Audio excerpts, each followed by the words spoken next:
Let's now flip the coin, and it is the same story when it comes to clinical officers, isn't it, Sharon? It is the second week of the nurses' strike in now 26 counties in the country. And to make matters worse, the clinical officers in the country have also issued a notice that they are preparing to also down their tools. And to talk more about this, I am joined in studio by the chairman of the Kenya Union of Clinical Officers in the country. That's Mr. Peterson Wachira. Thank you very much, sir, for joining us to talk about this. Thank you for having me. Right. And in 2017, as clinical officers, you did go on an industrial action in the country on the 5th of October, reached a return to work formula. So what has happened between that period to this point? What are the areas of contention? Yeah, as you have rightly said, in 2017 we were able to go on strike because of three major issues. And the issues were based on, first was internship, two was a recognition agreement, and three was a CBA, because we now had our union in place. So in the agreement that we had with the group of employers made up of the 47 counties and the national government, that is the Ministry of Health, was that in 60 days we were going to sign recognition agreements and then embark on a journey of a CBA. So the 47 counties were able to sign within that timeline on December. But the national government, that is the Ministry of Health, has refused to sign. In fact, from December of 2017, the Ministry of Health has been looking for just but a date to sign this agreement. And then when we went into the CBA negotiations, which we also did as the union and a group of employers, because they all came together as a group of employers, which is very legal under the Labor Relations Act. Right.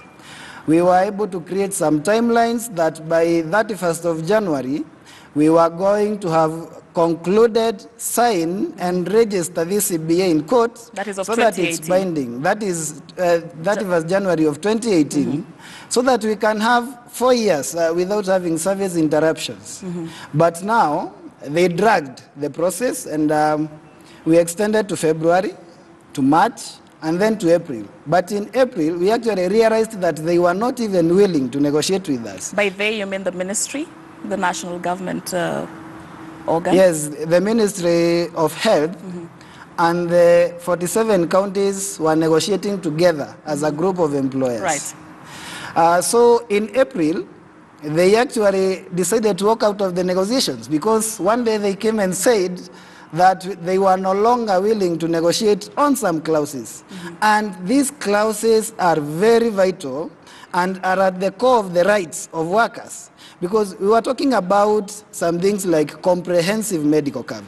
Comprehensive medical cover is a guaranteed right under the Employment Act, I think section 35 or 34, that says that every employer must ensure that the employees have sufficient medical cover. Some of us cannot even afford the services that we do offer. Then we have another issue of what we are calling illegal and exploitative contracts. And I want to give an example of like Moranga, where the deputy chair of the Council of Governors, His Excellency Mwangi Wairia, comes from.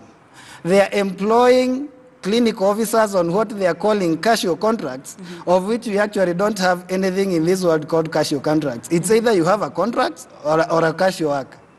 And they are paying them 17,000, which is not even a quarter of what a clinical officer should be paid. Right. And you wonder how such a demotivated person can be able to attend to a Kenyan. Right. And have you explored any other avenues of resolving this matter as provided under law before issuing this notice to go on strike? Actually, if you remember well, when we were doing the arrays with the 47 governments, we said that we wanted to set an example as being one of the unions that will conclude these processes without a strike. And keeping to our word, we decided to even go for the alternative dispute resolution mechanisms. So when the dispute arose, when they decided to walk out of negotiations, we then later agreed together that we were going for conciliation. We even signed, both parties.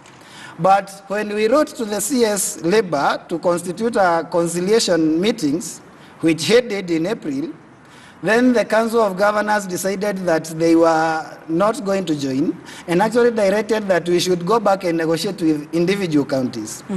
Even after that, because now that led to the failure of conciliation. Right. The law says that after 30 days of redundancy of conciliation, then conciliation is deemed to have failed. We went further and engaged the Senate Health Committee so that they can be able to mediate on this matter. Right. They tried to mediate, they called for some meetings, we were to do some reports, but because of still non-compliance from the side of the Council of Governors, right, mediation failed. Okay. So what we are saying is that we have tried all the other methods to solve this dispute, but it has failed. We only left now with a strike. And we have even tried to reach the CS Health right, numerous times, but we have been unable to even have an audience with her. All right. Yeah. So you're saying industrial action is what you're left to do now? According to the law, and as a union, we have explored all the others. Right. And even as we call our AC Advisory Council coming Saturday on 16th, I don't want to preempt what is going to come out of that. But according to the law, the only recipe we have for this is a strike. Right. Many thanks. Peterson Wachira is the chairman of the Kenya Union of Clinical Officers in the country, talking to us about the preparation. He says that the Union of the Clinical Officers is having now to down their tools following that non-implementation of the CBA that they arrived at in 2017. We shall be staying on top of that story. Ben.